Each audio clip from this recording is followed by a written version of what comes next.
Now, I'm no military expert, but even I can tell you that the one place you absolutely don't want to send a massed cavalry force is into dense woodland where they can't charge effectively. I mean, damn man, I can only imagine how Shad must be losing his mind over stuff like this. Well, no need to imagine anymore.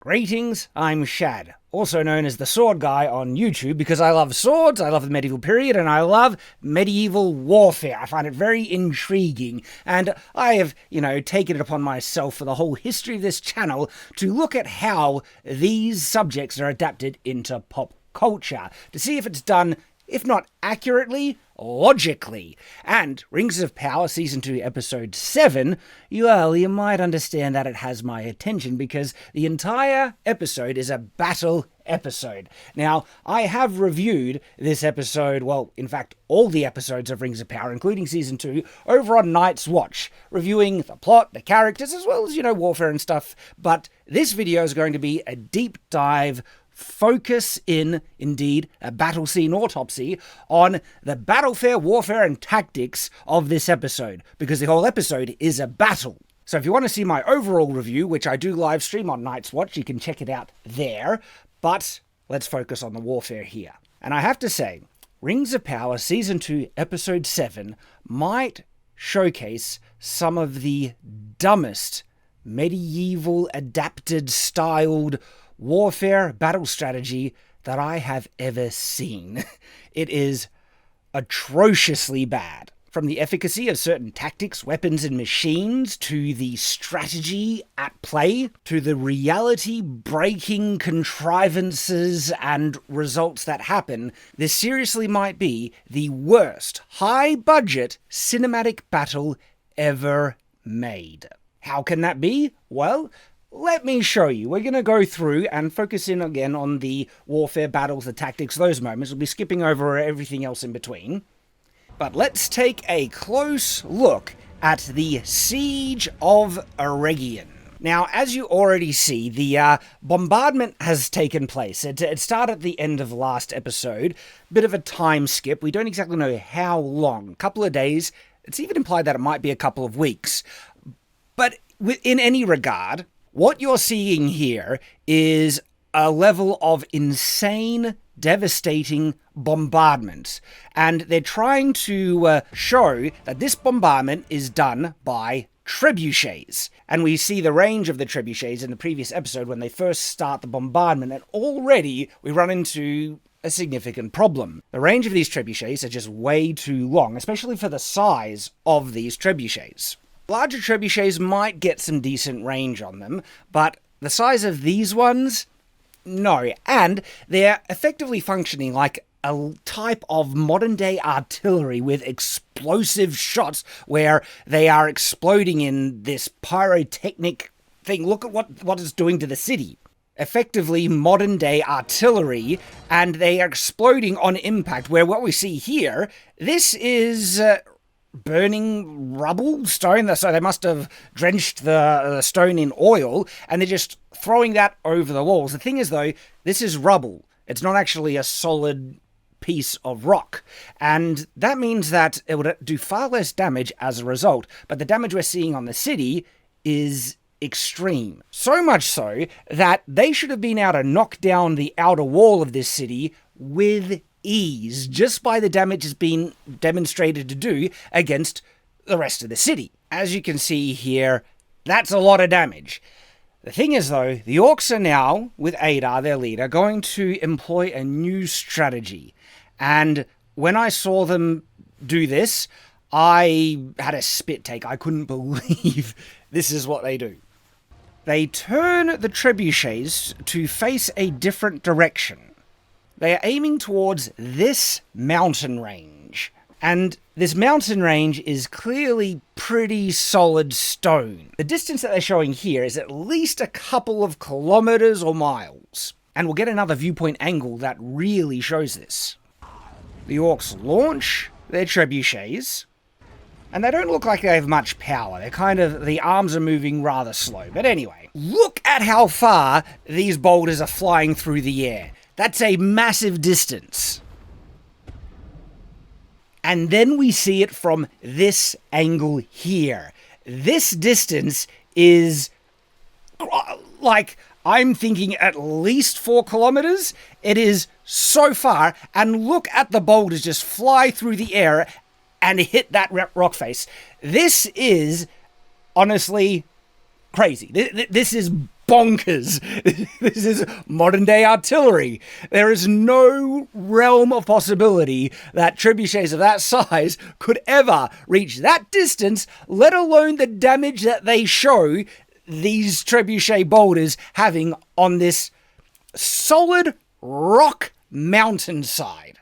We are in realms of comically bonkers. Now, I understand that this is fantasy. The thing is, though, even with magic, the laws of physics do still apply. People are still bound by gravity, unless they're, Legolas, in the Hobbit films.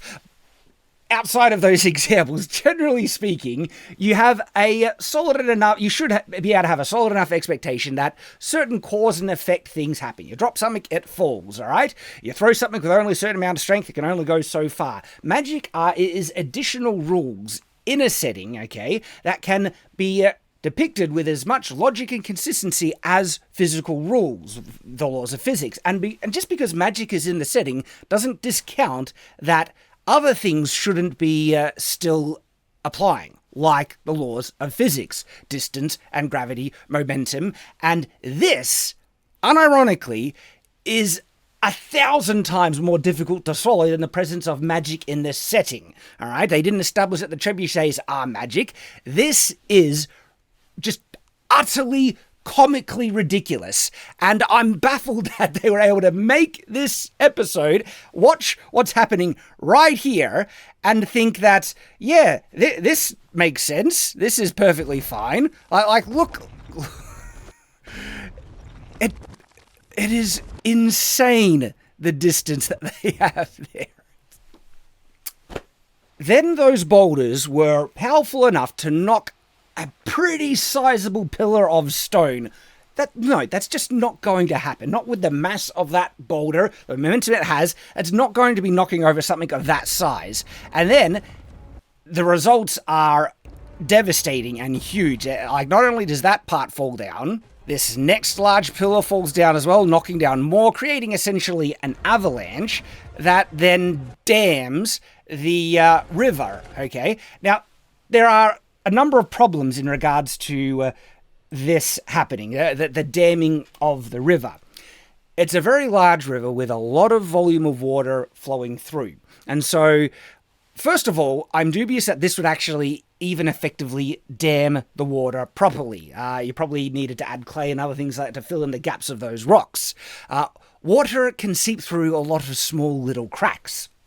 So, I'm dubious on that logic alone, but even if, let's just say it was able to dam this river, right? After the dam fills up, it'll just overflow and the river will return. And so, at most, they've probably saved themselves, depending on how far back the, I guess, the damming happens and the water rising, a day, maybe 2, but it's not a huge, really high dam either. It's actually like the rubble and everything only makes something, maybe 10 meters, 20 meters high. And again, with the volume of water that passes through this river, that's going to, fill up. It might have only, in reality, give them a couple of hours' time of stopping the water before it just overflows. And so the logic here as well is bonkers. And what I can't understand, they didn't need to do it. The problem in terms of the tactics in the battle here is that, there's a river in front of the city. How do we deal with the river? I don't know, make a temporary land bridge. There's a lot of goblins, everything like that. Have them all fill up a bucket of dirt each, dump it in, and keep doing it, and they make a land bridge across the river. They certainly got the numbers. This is the kind of thing that you see in the classical period in terms of large warfare, where in the classical period they would have such large armies to overcome walls in defensive structures. They could just get their army to build an earthen ramp. Even under cover, they would, under fire, they would have like cover as they do it, move up with the cover, dump the dirt, and they would make an earthen ramp right up into the wall. So when you have really large armies, and Adar's army, well, they say is 10 times the size of the Elven army, which has several thousand, elf soldiers in there.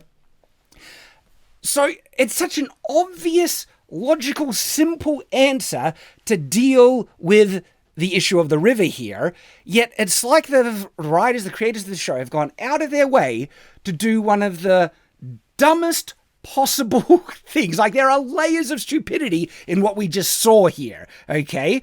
Not just with the fact that the trebuchet's shooting so insanely far. It's bonkers beyond belief, right? Then the fact that they have so much damage they can knock down half the side of a solid rock cliff. And then you just have to take another leap that, that is enough to dam the river without any clay or anything filling the rubble in between. And then it's going to dam it for however long the script needs it, even though in reality it'll just probably overflow and the river will return.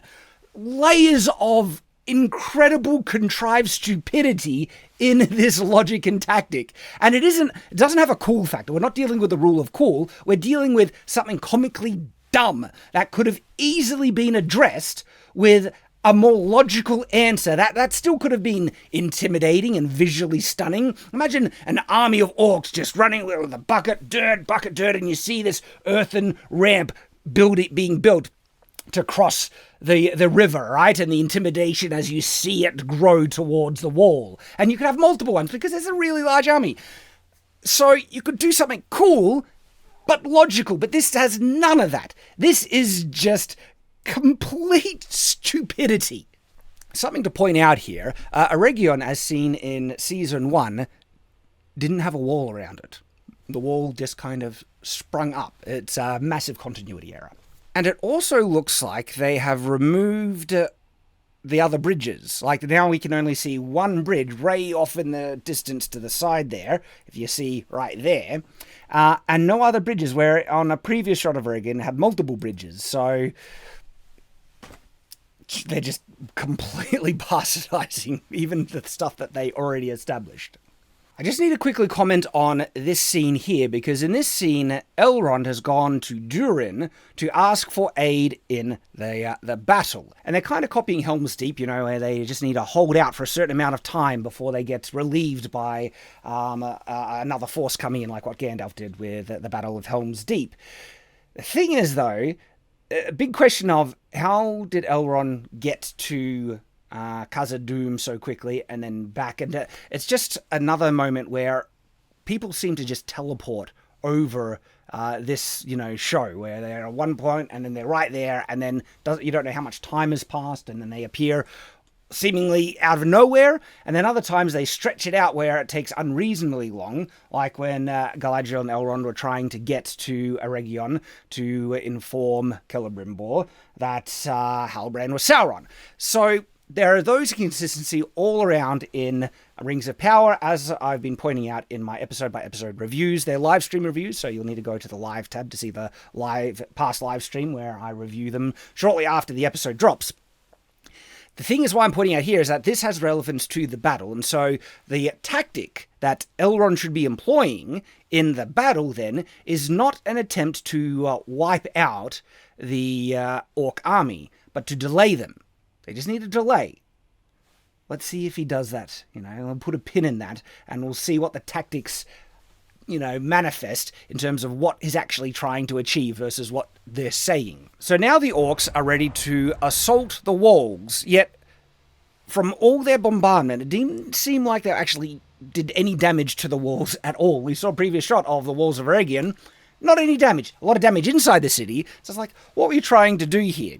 Now, with this assault, they're just running up to the walls without any cover, any shields, any barriers. It's just kind of like a suicide run, and barely any of them have any ladders. Now, I know they do bring ladders to the walls eventually, but this is just a chaotic, unorganized mess where they're all running towards the wall to achieve what? What are these guys going to do once they get there? Just hit the wall with their swords, right? But there is an odd device. Now, of course, yeah, arrow fire from the defenders don't really have any battlements, okay? They have a barrier, but no crenellations, which would be rather useful in a defensive situation. If this wall is meant to be a defensive wall, where the heck are the Merlons, okay? And like this goblin here, he just had a pole? What was it? What was his plan to do? And some of them are shooting back, but they're all just getting pinged off by the archers on the roof. This is just dumb. But we do see a device. That device right center of the screen there. This is the primary siege engine that they are going to employ to take down the wall. Forget about the fact that they had trebuchets that could take down the side of a stone cliff, okay? That should be plenty enough to take down a wall. Oh, and also, on top of the notion about the damage these trebuchets should be able to do, behind the city of Eregion is a large cliff mountain. And they have shown that these trebuchets easily have the range, because their range is stupendous and dumb, but okay, they can do that, right? They've shown them that they have this crazy range and they are powerful enough to cause essentially an avalanche. If they wanted to just damage the city, wipe out the city, they could launch all these boulders at the cliffs behind Eregion and just knock down the city. Knock down the cliff behind the city, wipe them out. But, okay, no, they're going to be using this strange device here. Now, this device is, once again, one of those just, like, baffling, why would you come up with something this dumb when you had so many logical options that could achieve what you want to do? Yes, logically, but also cinematically more impressive and cool and everything like that. Like, just use a battering ram. They did that in the Peter Jackson trilogy at the Siege of Gondor, right? Had a really cool flaming, wolf head battering ram thing, okay? Battering rams are really effective. This thing is like, it is astronomically dumb. They try and drag out the reveal of what it is, but let me just explain it to you, and we might be able to get some clips here to show. The process of this siege engine is they need to wheel it up to the wall. And once they get to the wall, they have chains attached to really large iron-looking nails. And once they're there, they need to hammer these large nails into stone. Okay? Now, already, no. Okay? A nail that big, with a circumference like this big, okay? The strongest guys in the world wouldn't be able to hammer at that just with like mallets, mauls, right, into stone. All right, it's not going to happen. If you're going to be hammering something into stone, usually something really small, and you're pounding it in to try and break the material bit by bit, and then you need to move it around, and it takes it's a long time of the process just to get a small rod kind of thing into stone. And even if you're thinking, they'll wedge apart the bricks in the wall, no, that's not going to happen either. Not with the weight and how it's basically effectively being needed to nail into a solid stone surface. Okay, that's just the physics of that. No, that's impossible. It's not going to happen. All right. So already we are in bafflingly dumb territory of this is breaking reality and breaking my brain. Then the logic is once the orcs just magically are able to nail this giant nail into the wall, all right, the device that they have, that they're wheeling up here, has a giant bow arm, like a crossbow attached to it, all right? And they launch that off, and instead of shooting something, it pulls back a log that's attached to the chains that then yanks the nails that are now embedded into the wall, and that supposedly pulls out massive chunks of stone in the wall. And it's just like, that's not how that would work. What would happen is you would just pull out the nail. These nails did not look like they were barbed. And even if they were barbed, right, you're dealing with a solid material, stone. This isn't like flesh, where a barbed arrow goes into something and the flesh closes over the barb and you can't get it out because the barb's stopping it. To get a barbed, thing into stone, you've got to break apart the stone to get it in, and the stone isn't going to close over after it's in. And so yanking it, even with a barbed nail, would just pull it out. It's not going to pull out massive chunks of stone like they show in this episode. It's bonkers. It is so dumb. And you could have just used a battering ram. Why? There's literally no purpose for this. Apart from, I bet they wanted to do something that they thought was different and cool. It's, well, battering ram, that's just too plain. We need something special for Rings of Power. Because this is so stupid. All right? And then it takes time for them to get this thing to the wall. Once at the wall, it'll be so easy to destroy. Like, there's a rope that's needed to be attached to it, and so drop something down to sever the rope, set it on fire, burn through the rope, which is that big bow arm, right? And that's actually how they disable this device. Elrond goes and chops the rope with the sword, and his sword is bafflingly ineffective at chopping the rope because they wanted to build tension when if a sharp sword should be able to get through that rope in like one, if not two swings, okay? But no, he really struggles getting through that rope. And that disables the device. And later on in this episode, they also show the elves throwing these weird disc things that, like, they shoot with fire arrows that it kind of explode with fire or something like that. Really weird. Whatever that is, right? Why don't they throw that on the siege engine that's busting down your wall? And that's just with their convoluted, like, weird disc fire throwing things, okay? Just drop some oil onto it. If you're rocks would crush this thing. It is so dumb. And I mean, like an actual battering ram, you know, when they're made, they would have like, you know, it put it in like a type of shell with cover to protect you from things being dropped on it. It doesn't look like there's any of that on this thing. We are dealing with layers of stupidity in this battle. Like I said, unironically, one of the dumbest, most stupidly, most contrived, bonkers cinematic battles ever made. They are showing a lot, and I mean a lot of orcs. Look at all these orcs running towards the walls without any means to do anything at the walls when they get there. Do you see any of them bringing a ladder with them? Very few ladders, just these orcs running without cover, no shields, getting taken out by the very few archers they have. It should be like, you know, shoulder-to-shoulder archers in a situation like this. We do see one ladder. Actually, no. Okay, finally, we see two kind of ladder-like devices. It's a bit hard to point out. I might need to use my mouse, but there's a tree limb with branches that they're going to be climbing up there, and they have a kind of ladder device that they're taking with them here. You can see them moving, but okay, another kind of issue then, right, is the amount of ladders that they have now shown is not enough for all the orcs rushing the wall. And you know what would be happening, like if they were trying to do this logically? The orcs carrying the ladders would have shields up, covering themselves, taking up, and there'd be a line of orcs behind them with shields as well, okay? You don't want to spread out. No, they're going to be funneled up these ladders. And so once the ladder is then set up against the wall, this is what is called an escalade in medieval combat, all right? They then go up the ladders, you want the shield up, and then battle their way onto the ramparts. But it's just a chaotic mess here.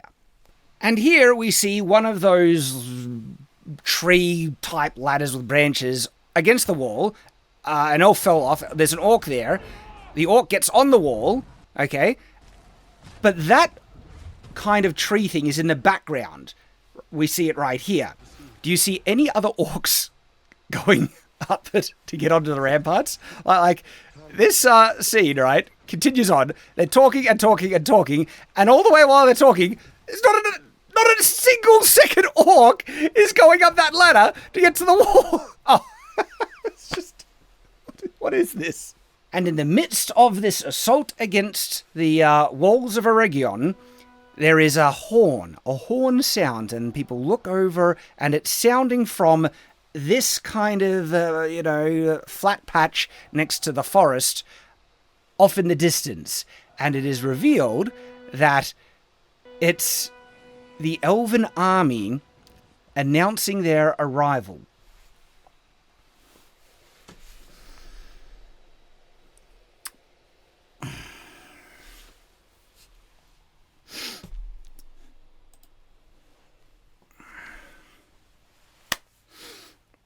it didn't seem like any of the orcs had noticed that the elven cavalry had arrived on the battlefield. In fact, they had their backs to the elven army, and they were arrayed on the riverbed, which is surprisingly solid.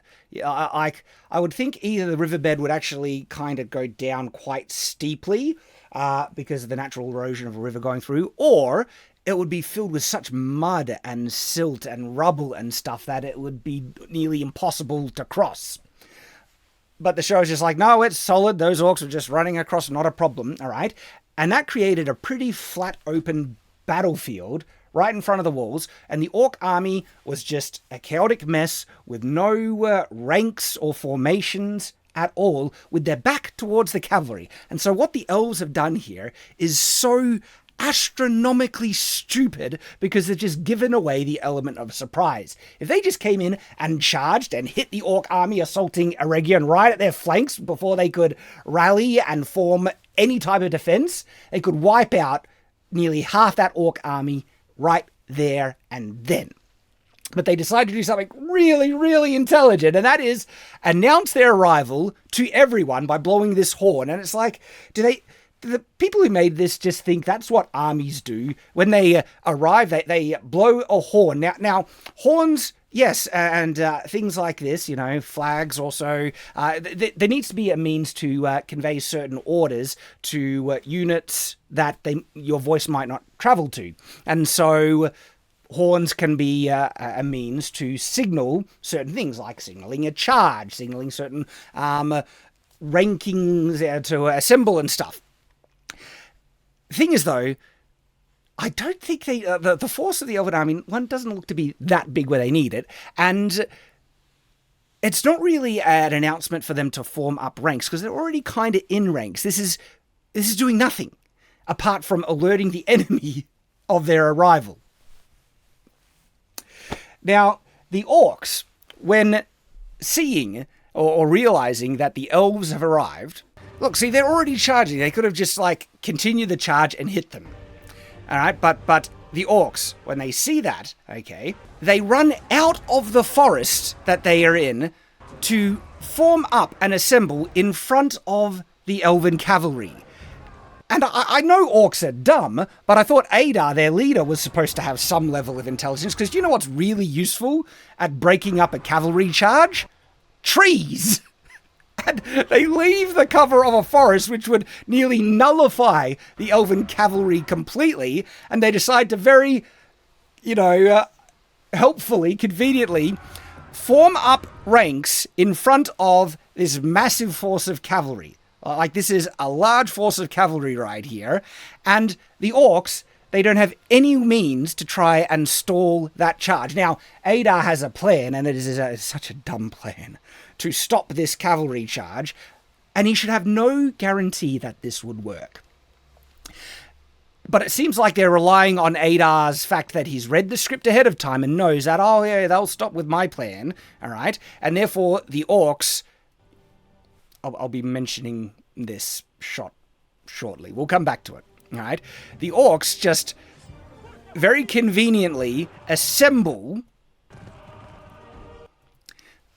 Look what they hear, just a single line. This is, now, look, it was a primary target before, when the orcs were just in front of Eregion, not assembled.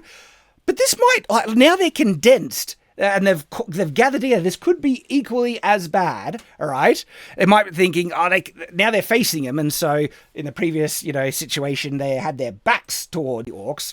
So it's a bit of give and take, which one had the greater advantage. But now they're collected in a larger group, and they're not using the forest that's right next to them for cover to break up the charge. Okay, right? And no spears, no pikes, no formations, no schiltrons or anything like that.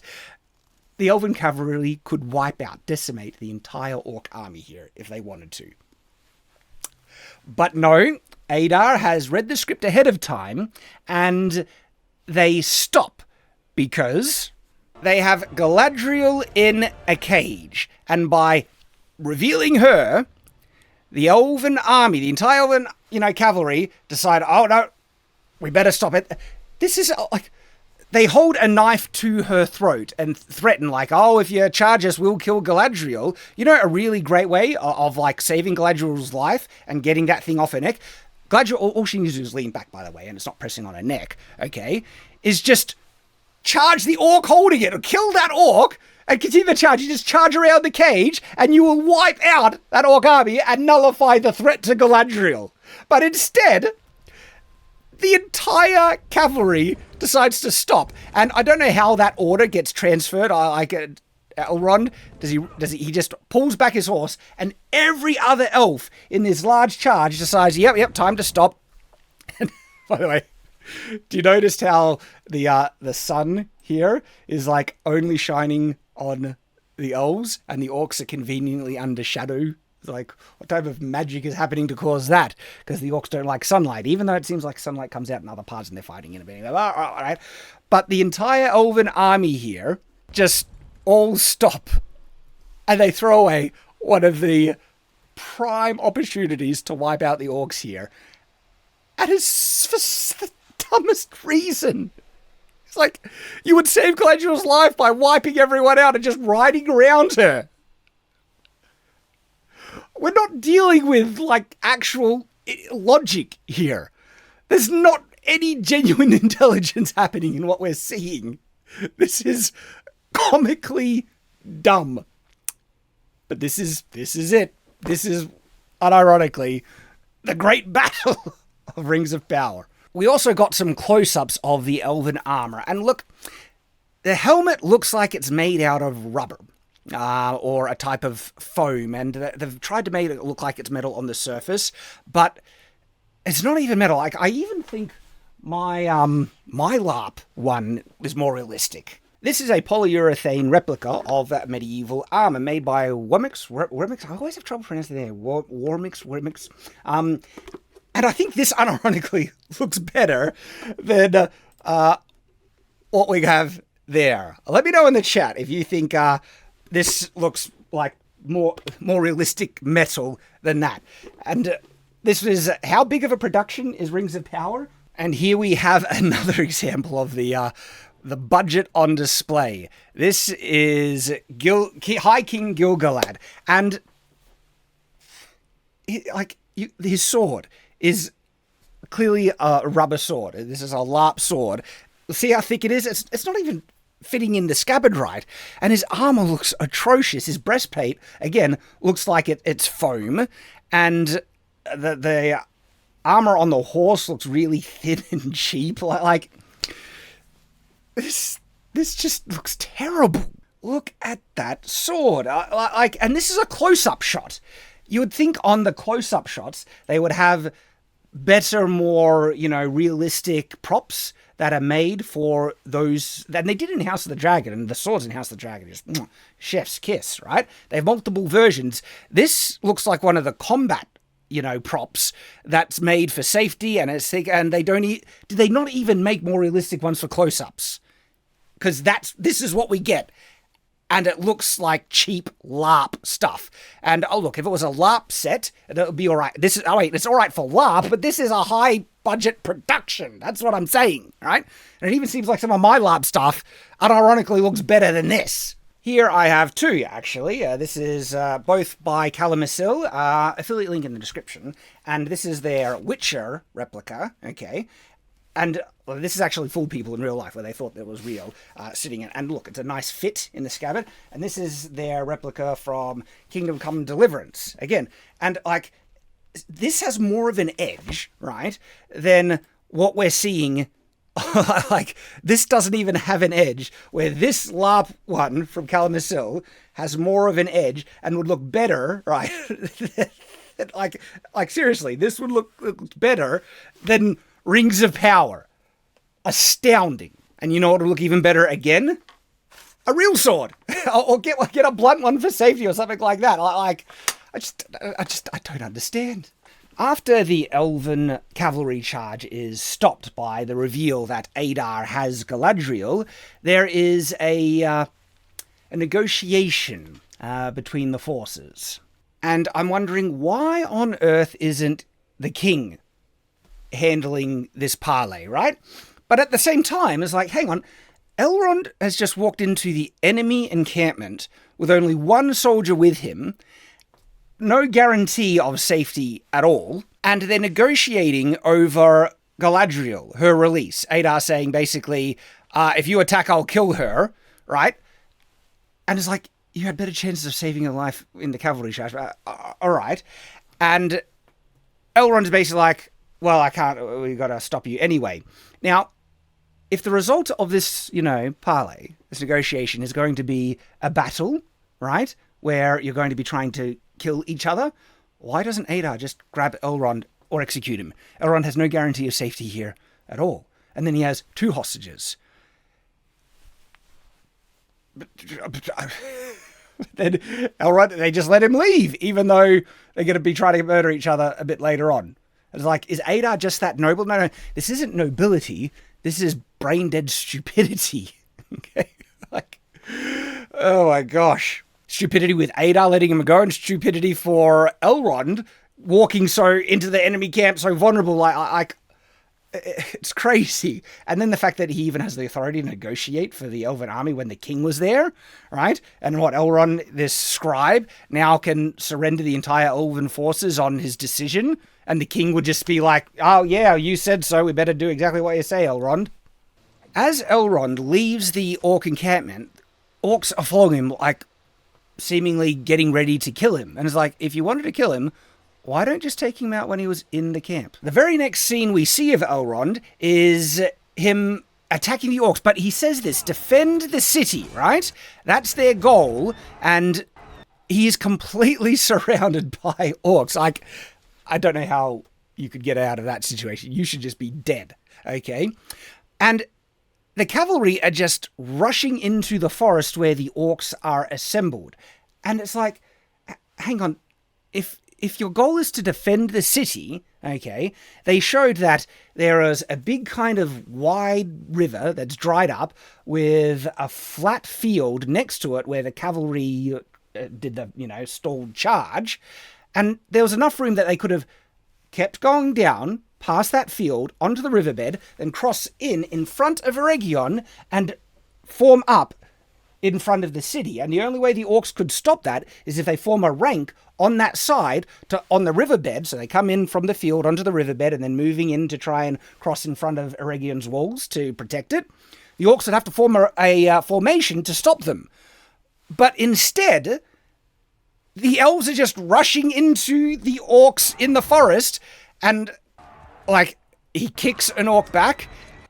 All the horses, their cavalry are basically getting completely rendered useless, because yes, now they are using the forest, and they're rushing into the forest on cavalry. That is like one of the dumbest things you could do. There's no point in having cavalry at this point. It's just suicide run, killing your horses. Look, they're all running in. And Elrond, by the way, just magically gets out of being completely surrounded by orcs. He should be dead. And then you have this chaotic melee in the... Look, there's Elrond. He's safe. He's just out of being fully surrounded. And just no one's going to rush him. It's all chaotic. And it's interesting because this would basically wipe out most of the elven forces, and that's essentially what they show happen towards the end, or nearly all the elves are dead, because they choose to fight through the forest to get to the city, instead of utilizing the terrain that they already showed was present, and crossing down into the river, and then crossing in front of the city walls. Okay, commit suicide. Again, unbelievably stupid. They show the horses getting, basically sinking into the mud, and that would happen, but the horses just keep going through. One gets drowned, basically. That's effectively what happened to all the horses, right? So, right then, they wouldn't be able to cross. But you know what? That should be what the, riverbed across the entire field would be like.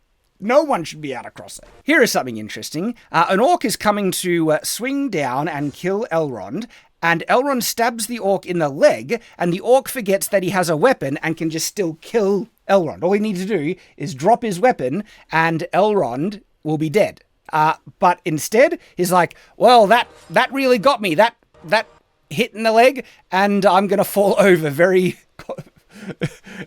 helpful for you there, alright? He's trying to help you. Very compliant of the orc.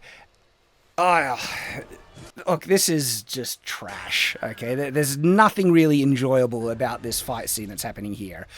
This mean orc kills Elrond's horse. Elrond does a loose parry. He lets himself just get, hit in the head? I guess, he should be dead then? But they're going to show it was just a little cut and is fine. The orc comes down for a swing. Elrond parries it aside. Does something with his other hand. I don't know what happens then. I don't think he has anything in his other... I think they're showing that he has a dagger, but you can't see the dagger. And then he swings with that, and you don't see anything actually hit. That's rather confusing. See this? I don't see anything in that hand. It's like nothing hits the orc, but the orc reacts like he was hit. He stabs the orc through. And okay, so now they're showing he does have a dagger in that hand, but it didn't look like he had a dagger anywhere in this moment here. Did they forget to edit in the digital effects after? But then Elrond decides to he wants to totally make sure this orc is dead, and he launches the orc in the trebuchet at the city. And it's like, hang on. The city is the place you're trying to defend. Why are you launching an orc and the rocks, right, to the city? You could kill someone, you could kill an ally in the city. But they thought this was a cool way to kill an orc by launching projectiles at an ally. Because the orc dies as well. And this is, again, just one of those moments where it's like, they think they're doing something cool. I think that's the reason why they're like, won't this be cool? When it's like, hang on, that's pointless. And you could have killed an ally. And also, look how useless that thing was at the wall. Did nothing. How then did it take down the side of a mountain? Why didn't you use the bigger yeah, whatever. So now it is nighttime and the battle still rages on. And this is where they show the elves having these weird... They're like these odd disc things. One elf throws it, then they shoot it with a fire arrow. It explodes and rains down, napalm on the orcs? And it's like, these things would be really useful to take out the siege device trying to pull down your wall. But no, they're going to not think of that at all.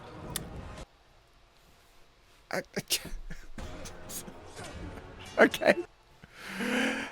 And it's a chaotic melee. Like, apart from that cavalry charge, we don't see any other formations, okay, where anyone is, like, forming ranks, moving, do the thing that they did on historical battlefields. It's just a mess. And random, slow, bad choreographed melee. That's what it is, with people just running around in the mud, slashing at orcs, and this is like this is it? This is supposed to be amazing or epic or grand, where it's just junk. The episode cut away to Celebrimbor trying to escape at the tower. Like I said, the plot stuff outside of the battles we're skipping. If you want to see me comment on just the things that's going on outside of the battles, check out my live stream reviews on Night's Watch. And the battle still rages on. Fire is raining down like missiles. And doing really... hits the wall, but the wall doesn't collapse. Elrond is still running around. And now they have realized, we should really deal with that siege device. Even though they could have just, thrown one of those disc napalm things on it and taken it out that way. Just drop rocks. Anyway, that's still going on. And as they walk through the battle, they just, slash at a couple of random orcs. Like, there's an orc. Get rid of that. That's one orc down. Oh, another slash at an orc. And just orcs are kind of walking up to commit suicide, letting them... And that's all that we're getting. We're not getting an interesting kind of confrontational battle or them forming ranks or anything like that. They're just, there's an orc, slash, got rid of them. And now... instead of looking at the siege device that is pulling apart the wall, they look at this siege device, which is actually not the same one. I had to take a double take when I was reviewing this on my live stream because I realized after they destroy it, and it's comical how they destroy this, we'll get to it, okay? I thought that was them trying to take out the most threatening siege device, when no, it wasn't. Elrond then has to go and chop the rope of the thing later on. This device here is simply a ladder-raising device. It's raising these tree trunk ladders. Like, that's what this is here. That's a tree trunk, and that's another one there, and this is the device that simply raises it. Not the most urgent thing for them to deal with. But that's the thing that they're going to target, and it's really urgent. So Elrond is telling her to take the shot. And right in that moment, she gets shot by an arrow, and then multiple arrows, like, again and again. It's like, wait, how did the orcs pick her amongst all the elves, okay, and realize she's a threat? This isn't like Helm's Deep, where all the Uruk-hai are cheering along this berserker who's going to be racing at the thing they just placed on the wall, and Aragorn sees and can intuit, oh, we don't want him to get to the wall because it's clear that they're making a path for him, right? There's no path indicating that she's the threat. She's just a random elf amongst a sea of just chaotic melee, and suddenly 6 different orcs in different directions all target her at the same time and ping her full of arrows, and it's comical. Like just watch this.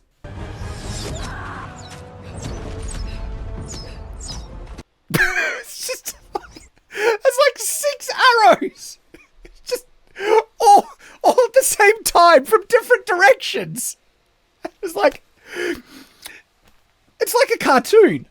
I mentioned this in my reviews. This is like, it's got silly things happening in cartoon where like a character's like, don't worry, I sure know how to get it. They're not going to get me. And suddenly they get ping by 6 arrows. They're like, dang it, they got me. And they use it as a punchline, where this, it's actually being presented as serious when it's as silly as something you would see in a cartoon. And it has no, epic kind of suspenseful moment where Boromir is holding on, because, they're copying the Boromir moment as well, with him getting shot with so many arrows and just keep on going, where she, gets hit, but she's not trying to protect anyone trying to escape like Boromir was or anything like that. She's trying to destroy a useless siege device that isn't even the main one that's the main threat that will take down the wall. It's just a ladder-raising device. And so they want this big, serious moment where she's going to do it. It looks like she's pulling out one of the arrows that shot her, but that must be the fire arrow in her quiver, her back quiver. But it actually looks like she's pulling out one of the ones that is sticking out of her. But no, it was in her quiver. We see her quiver there.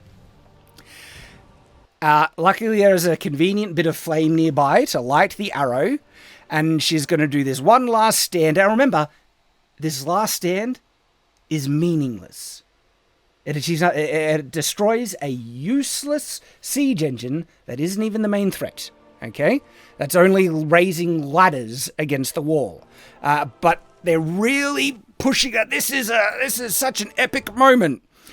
And she has very poor archery form, by the way. I am an archer. I shoot 100-pound longbow. 100-pound warbows in shortbow and longbow ranges. And she's all tight anyway. But she shoots it, right? And they want this big moment. And when this happens, look, there are a number of spit, laugh out at the stupidity moments in this episode. Several of them are to do with the underlining plot of what's happening with Celebrimbor and Sauron. This is one of those moments in the battle where it's just like, what is going on? Because she shoots it, okay? And everyone was like, there's a bit of a pause. They watch. It lands in this, which I can only assume is a bucket of oil. Watch what happens. Let's just watch what happens. A bucket of oil, okay?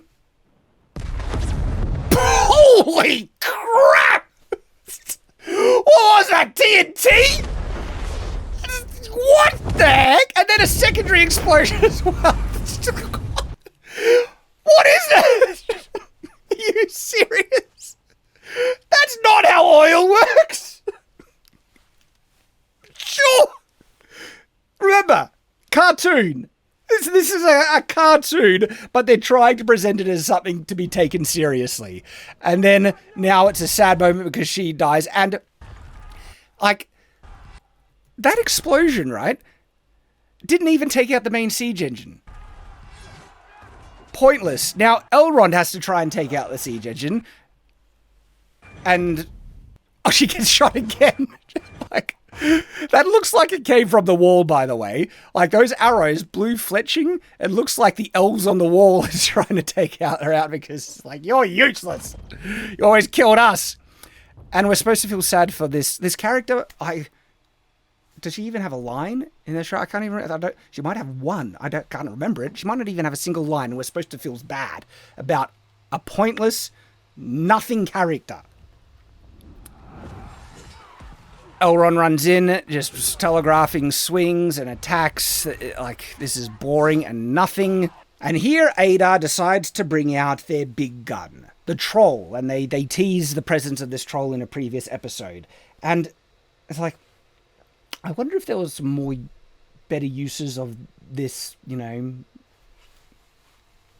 tool, I guess. I know they are using him here to take down the wall because the siege device is so useless and pathetic that now they're going to use him to do it. This is him here running out, no cover or anything like that, and is going to take down the wall because the siege device isn't doing it either. It's like, probably could have been really good to take out the cavalry as well. But anyway, so here is Elrond running up to the siege device, the actual one that's threatening to take down the wall, and now he tries to take out the rope. And as you see, like, suddenly a sword can't chop through a rope. That's actually not that hard to do. And so, taking a really long time, and it's all a contrived kind of reason for why it's taking so long, because they want it to snap just the right moment to hit the troll in the gut. And it happens here. The rope snaps, the bow arm swings out and hits the troll, and it's like, gee, if that rope wasn't just arbitrarily so difficult to cut through, they wouldn't have been able to time that, and like so perfectly. Anyway, that weakens the troll enough, apparently. But now the troll grabs the siege device and uses it as what they probably should have just been doing from the get-go. A battering ram? Yeah, he pulls a rock out with the chain thing. Again, so convoluted the way that is done. And now the troll just rams the wall like a battering ram. So why not just use a battering ram? They're very effective. It seems to actually like, if they made something custom for the troll to give him enough cover, like sort of from arrow fire, and like basically, yeah, a battering ram made for a troll, and the troll could have been hammering at the wall the whole time. That could have been cool, and they needed to deal with that. And anyway, and now Gil-galad, the king, comes in. He has been nowhere. He didn't even join the negotiations with Adar, but he appears out of nowhere. Don't know what he was doing, and he comes in to slash at the troll's leg. Oh no, he latches on a grappling hook, and that knocks the troll off his feet. Discount Legolas jumps down, and this is like elves. I thought they didn't have much weight, but that was enough to knock the troll over. Okay, sure. And then he stabs the troll, and Elrond comes in and stabs him. Oh no, sorry, Gil-galad. He came by, he got a stab in, and then Elrond stabbed him, and the troll dies. You should not be here. This is odd. Why is Elrond saying, what is the High King doing here, when the king arrived with the army? Wouldn't be too surprising, unless they had agreed that he would not enter the field of battle the whole time, and he shouldn't be on the front lines. Still sounds kind of odd. Doesn't make sense. So now the orcs are rushing the walls, and they have a lot more in reserve. And I'm thinking, why did you not use them to stop the elves from getting to the wall? By not committing all your forces, the elves are basically able to fight through the people who are assaulting the walls and destroy your siege engine, which is ruining your plans in assaulting the city. But now, it seems like the orcs, with Adar, have an entire second army, which just kind of comes out of nowhere. And bear in mind, they're marching with the sun rising. And so suddenly these orcs don't have a problem with sunlight. They're trying to copy yet subvert expectations like Durin was going to come and relieve them and is on the hill just like Gandalf was, but except it's just the elf messenger that went to see if they were coming or not, and the dwarves aren't really there, and so the elves are apparently stuffed. And look at what's left of that huge elven army. That's kind of it. These are the numbers right now. And that's like 20, 30 maybe? So their tactic to wait until they're relieved by the arrival of the dwarves, even though the dwarves don't come, they assumed that they were, was to suicide their entire force. And just fight in the forest, have their cavalry get decimated, and kill themselves to get in that position when they could have just went around and moved in front of the army. But that's it. That's seemingly, this is what is left. It's just like, you guys deserve to get killed. Like, your tactics and strategy here, it's just not, like, terrible doesn't even describe it. It was made by someone who, like, doesn't have a brain, it seems like. It's just like, what is going on? And here is that massive orc army like they had in reserve. Yeah, okay, could have used that before. Achieved your goals much sooner. Oh, okay, now they form ranks. Out of this whole battle, now they decide to make a formation. Are you kidding me, right? You might have wanted to do that a bit earlier. And they are, like, comically outnumbered. I do not know how any of them would be able to survive. And by the way, they don't hold that formation very long. And they decide to charge it. Screw the formation, run, like, this is suicide what they're doing. They're just spreading apart, rushing a much larger force when if they kept in formation, they might have been able to survive a bit longer, but the numbers just, there's no way you'd be able to survive this. And yeah, they just rush in, they should all die. And High King Gilgalad, this is suicide. And there was a lot more orcs, and why are the orcs spread out now? They could just rush every single one of them, stab them from every single angle, but no, they need it's the arbitrary, the elves are fighting when they're contradicting the numbers that they already showed. Discount Legolas, I actually forget the character's name, is a very forgettable character, is trying to shoot Adar, the bow gets knocked aside, Adar catches the arrow, and he kicks the dwarf aside, and Adar just comes in and stabs him. And I'm not sure if they're actually going to have this character actually... Arendir, I think his name is. Die. Arendir grabs an arrow, stabs Adar, doesn't do nothing, and then Adar just stabs him, and look, he should be dead. I don't know how you could survive this, but they actually might have the character survive. But anyway, forgettable character, not going to be missed. Remember those chains from the siege engine that is now broken? Well, now the orcs are going to do the job themselves. And again, this would just pull out those giant nails, but no, this is going to do the job. They're pulling, and the wall comes down. Are all the other elves dead, I guess? And with the breach in the wall, the orcs rush through, and they are about to assault the inner city. And that's it. That is the Siege of Eregion in Rings of Power Season 2, Episode 7. And there are a couple of other things that happen. Adar grabs the Ring of Power that Elrond has on him, which was the one Galadriel has. But anyway, the siege is basically done, and it ends with Adar holding the ring. Oh my gosh. Okay. I told you. This was... I don't know how they were able to make something so stupid. They clearly had no one who had any... I was going to say, like, knowledge of battlefield tactics. You don't need knowledge of medieval battlefield tactics to at least make something mildly logical. You just need to have a brain. Think about it critically. It's like they didn't even have anyone who could think about this objectively and critically to think about, I don't think you could knock down the side of a mountain with trebuchets, and I don't think trebuchets would go that far, and maybe rushing our cavalry into the forest to get decimated is a bad idea. And it's just stupid after stupid after stupid. Surely, wasn't there someone who could think about this and just say, this is really, really stupid. Maybe there was, and they were told to shut up because the people who made this, they know what's up. They're the creators, they're smart, and they were so confident that what they wrote was just sheer perfection, right? Is that what happened? Because it's I don't know, it feels like there's a level of hubris and arrogance to think that, this is so good. And surely, again, you'd think there'd be someone who raised an objection and does not listen to any feedback, and this is what happened. It passes through the several layers, quality control checks, you would think, to finally have the end result of that. One of, if not the dumbest, high-budget cinematic battles ever made. And yeah, my brain is dead.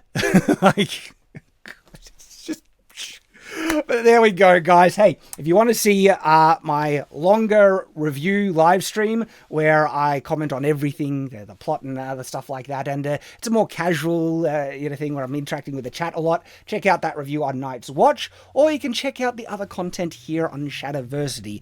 Swords, medieval stuff, battles, everything. In fact, why don't you check out our recent video where we rate the colossal swords from Elden Ring as to see which one is actually the best in terms of design and functionality. They're fun videos. Go check them out. I hope to see you there. And until that time, farewell.